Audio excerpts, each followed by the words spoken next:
அன்பர்களே, இந்த பதிவில் நாம் மனித உடலில் பித்தத்தின் முக்கிய பங்கும் அதனால் ஏற்படக்கூடிய உடல் பாதிப்புகளும் என்பது பற்றி பார்ப்போம்.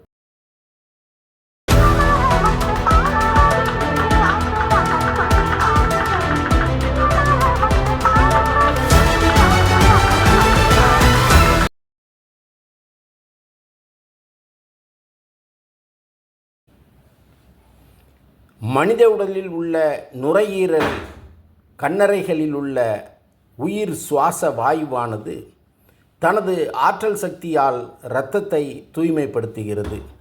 அந்த இடத்தில் உயிர் சுவாசமும் இரத்தமும் பங்கு பெறுகிறது. ஆகவே இந்த இடமானது பித்தம் வாழும் இடமாக கருதப்படுகிறது. காரணம், எந்த ஒரு பொருளையும் வலிமையை செலுத்தாமல் தூய்மைப்படுத்த வேண்டுமானால் அது நெருப்பால் தான் முடியும். அதற்கு நெருப்புக்கு ஆதாரமான உயிர்கால் துணை புரிய வேண்டும். தேவையற்ற பொருட்களை அகற்றி தூய்மைப்படுத்தி இயற்கையான வெப்பத்தை நிலைநிறுத்தி உடல் கருவிகளை எல்லாம் காத்து வருவது பித்தத்தின் கூறாகிய உயிர் சுவாசமும் இரத்தமும் ஆகும். ஆகையால் பித்த நெருப்பாய் காத்து என தமிழ் சித்தர்கள் கூறினார்கள். உயிரற்ற ஒன்றை தீயிட்டு எரியூட்டும் போது அந்த இடத்தில் சூடும் ஆற்றல் சக்தியும் பிறக்கின்றன. சூடு இல்லை என்றால் ஆற்றல் சக்தி இல்லை.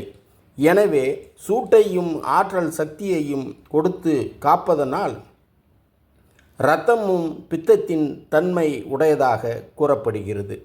நமது கண்ணுக்கு ஒளி கொடுப்பது பித்தம். நெருப்பின் பார்ப்பட்டது ஒளி. வெப்பமாகிய பித்தம் கண்ணின் ஒளிக்கு ஆதாரம். ஒளி என்பது தோலுக்கும் உண்டு. இதனை தேஜஸ் என்றும் சொல்வதுண்டு. இந்த ஒளியை கொடுப்பதும் பித்தம்தான். நவீன விஞ்ஞானத்தின் கூற்றுப்படி பித்த நிறமிகள்தான் பித்தத்தின் மற்றொரு இருப்பிடமாக கருதப்படுகிற ஈரலில் தோன்றும் பித்த நீரில் உள்ளன. இந்த பித்த நிறமிகள்தான் தோலுக்கு ஒளியை கொடுக்கின்றன. எனவே தோலுக்கு ஒளியை கொடுப்பது பித்தம் என்பதும், இப்பித்தம் தருகின்ற உடல் நிறம் அல்லது ஒளி என்பது பித்தத்திற்கென தமிழ் சித்த மருத்துவத்தில் சொல்லப்பட்ட மஞ்சள், சிவப்பு ஆகும். இந்த அடிப்படையில் அமைகின்ற உடம்பு பித்த உடம்பாக அமைகிறது. கோழி முட்டையில் இருக்கின்ற மஞ்சள் கரு அதில் உள்ள உயிருக்கு உணவாக இருந்து உயிர்களை பாதுகாக்கிறது. அது பித்தத்தின் பார்ப்பட்டது. ஏனெனில் மஞ்சள் கருவிலிருந்து எடுக்கின்ற அண்டத்தைலம் கபத்தின் இருப்பிடமான நாக்கானது அசைவற்று போனால் அங்கே தடவப்படுகிறது. நாக்கின் அசைவை தடைப்படுத்தியது கபம்.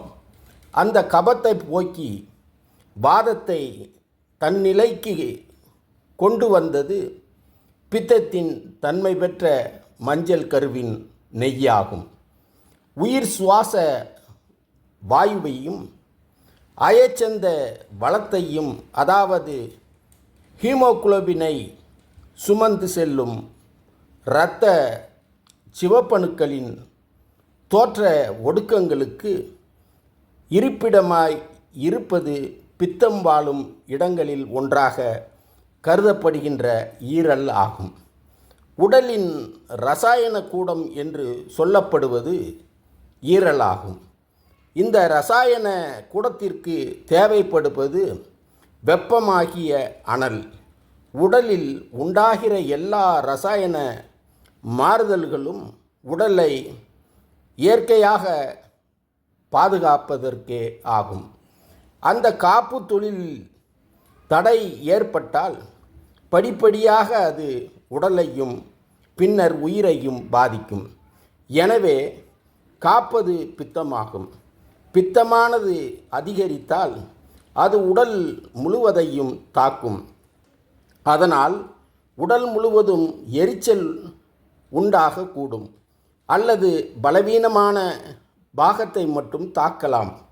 உடலில் வறட்சியை உண்டு பண்ணலாம். உடம்பு எப்போதும் இருக்கக்கூடிய இயற்கை வெப்பநிலையை விட மிகுதியாகி அதிகமாக இருப்பது போல் உணர்வு ஏற்படலாம். பித்தம் வயிற்றை தாக்கினால் அதிக பசி, வயிற்றில் எரிச்சல், புளித்த ஏப்பம், எக்காலம், வாந்தி முதலியவற்றை உண்டாக்கலாம். பித்த நீரை அதிகமாக சுரக்க வைக்கலாம். காமாலை நோயை உண்டாக்கலாம். இன்சுலின் என்ற நொதியை அதிகமாக சுரக்கச் செய்யலாம். வயிற்றிலுள்ள செரிமான நீர்கள் அதிகம் சுரக்கலாம் எனும் இச்செய்திகளோடு மீண்டும் ஒரு பதிவில் சந்திப்போம். நன்றி.